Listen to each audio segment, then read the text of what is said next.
Шинэ Монгол сургуулийг төгсөх үед Японоор шошин буюу мөрөөдөл сэтгэлээ бичиж ингээд сургуультаа үлдээгээд хадгалаад ингээд төсөөд те өөр өөрийн мөрөөдлөө биелүүлэх гэдэг ингээд гардаг байхгүй. Би нийгмийн ухааны хичээлүүдэд илүү дуртай. За олон улсын харилцаа, гадаад харилцаа гэдэг одоо чиглэлтэй маш их сонирхолтой байсан. Одоо Нихонто Монгол Какехашины Нарита гэл те. Тэр бол Япон Монгол хоёр орны одоо гүүр нь болох гэсэн утгатай. Сургуулаа төгсөх үедээ би шашин дээр яг тэгж бичиж байсан.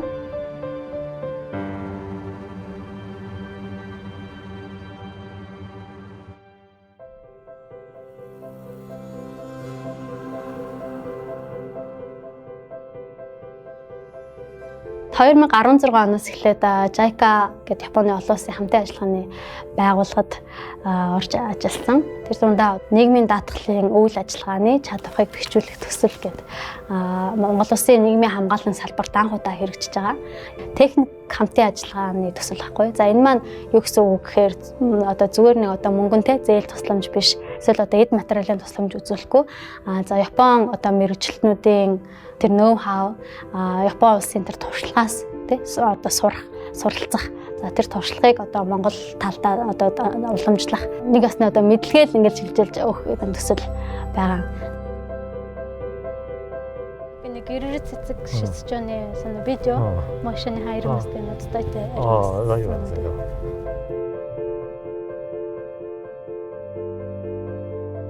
төсөл бол нийт Япон талаас 3 мэргэжилтэн, за Монгол талаас 3 мэргэжилтэн 6 хүмүүс ажилладаг.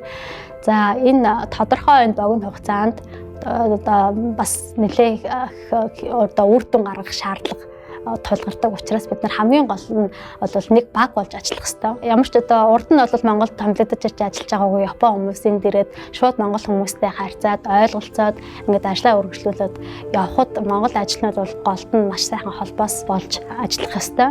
Товчхон хэлэх юм бол одоо Япон мэргэжилтнүүдийнхээ сайхан дэмжиж өөрсдийнхөө тэ мэдлэг туршлагыг хуваалцах одоо бол асуудал одоо үүсэхгүйгээр тэ ингээд сайхан авч явах тэр ажлыг бол Монгол ажилтнууд хийдэг. За мэдээж түн дээр нэмээд бол орчуулга хийгээд явна.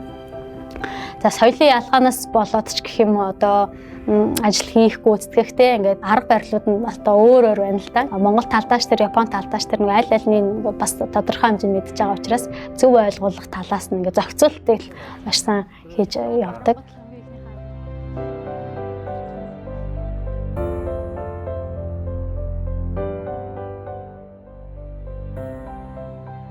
Төслийн хүрээнд хэрэгжүүлсэн ажлуудаас онцлуулж жилд 2 удаа Япон улсад явагдах тэр сургалтыг зохион байгуулсан.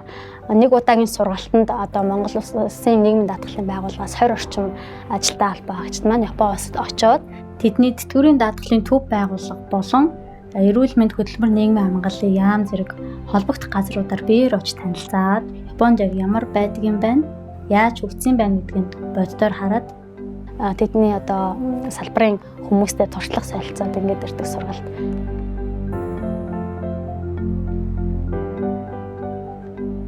Японоос богино хугацааны мэргэжилтнүүдийг бид нар одоо яг энэ Монгол улсад авчираад энэ нийгмийн даатгалын байгууллагын ажилтнуудад 3 төрлөөр сургалтыг зохион байгуулсан. За эхнийх нь бол үйлчлэгийг сайжруулах сургалт. За дараагийнх нь бол ажилчдаа яаж сургах ёстой, энэ сургалтын хэлбэр нь ямар байдгийг, төрөл нь ямар байдгийг гэдэг сургалт төгжүүлэлтийн чиглэлээр бас Япон мэргэжилтэн урьж авчирч сургалтуудыг хийсэн байдаг. За гурав дахь нь бол нийгмийн даатгалын сангийн тэр дундаа тэтгэврийн даатгалын сангийн хэтийн тооцоолол буюу одоо ирээдүйд энэ сан маань тий алдагдaltaй байх юм, ашигтай байх юм уу, одоо ямар байх юм гэдэг тий тэр хэтийн тооцооллыг хийж явах мэргэжилтэн бэлтгэх зорилгоор 5-6 удаагийн сургалтыг бас зохион байгуулж ирсэн. Түүнээс гадна одоо манай энэ төсөл маань явагдаж байгаа нийгмийн даатгалын ерөнхий газар дээр бол 7 хоног болгон Монгол томилогтой ажиллаж байгаа мэргэжилтнүүд маань Япон улсын тэтгэврийн даатгалын тогтолцоо практик үйл ажиллагаа нь яаж явагддаг талаар маш дэлгэрэнгүй байдлаар сургалт явуулдаг. За нийт 100 гаруй удаагийн сургалтыг хийсэн байна.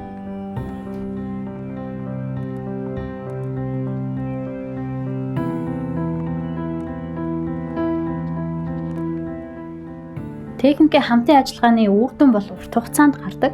Төсөл хэрэгжихийн 4 жилийн хугацаанд гарсан үр дүнгээс дурдвал өмнө нь даатгуулагч тэтгэврт гаргаад ингээд дэлгэц дээр өргөдлөө өгөөд шийдвэрлүүлэх хүртэл ойролцоогоор 1 сар буюу 30 хоног бол зарцуулагддаг байсан болол бид нар энэ төслийнхаа хүрээнд процессыг өөрчилснөөрөө энэ ажлыг бол 14 хоногт хийх ийм одоо нөхцөл боломж бүрдээд одоо улсын хэмжээнд бүх хэлцүүд дээр энэ процесс маань үргэлжлээд ингээд явж байгаа.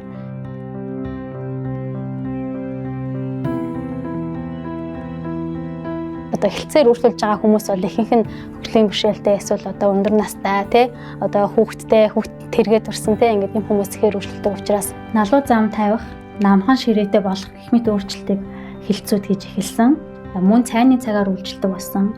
Хаяг адресыг илүү ойлгомжтойгоор байршуулах болсон. Тэр ажлуудыг нөгөө Японд сургалтанд сурж ирсэн хүмүүс чинь өөрсдөө тэнд тийм байдгийг анзаараад ирсэн учраас одоо өөрсдийнхөө хэлцээр ингээд гой ажлуудыг ингээд хийгээд явж байгаа.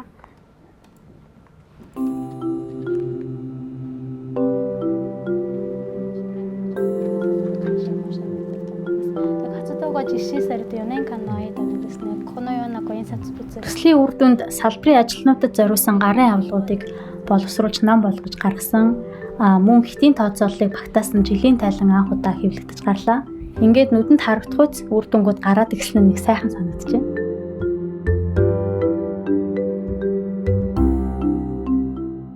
Монголынхоо нийгмийн хамгааллын салбарт үр дүнгээ өгч салбарыг сайжруулж хөгжүүлж байгаа ийм том ажил тодорхой хэмжээнд өөрийнхөө хувь нэмрийг оруулж байгаадаа миний хувьд бол их баяртай байгаа. Баян зүрхчнүүдтэй нөгөө жинкова өгтэй. Канари сон исогаши мондай кайкэс сүдэг мондай мо канари арутэй.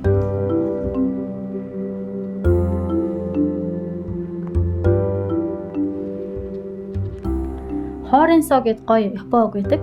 Хококо ренгако соодан гэдэг үгний товчлол хэлж ярьж явах хэвээр тэрийгэ мэдээлж явах хэвээр за эргээд одоо ямар нэгэн асуудал гарах юм бол зөвлөдөх хэвээр дотроо ингэж нуугаад иж болохгүй миний Япон хүмүүсээс сурсан хамгийн том зүйл бол энэ.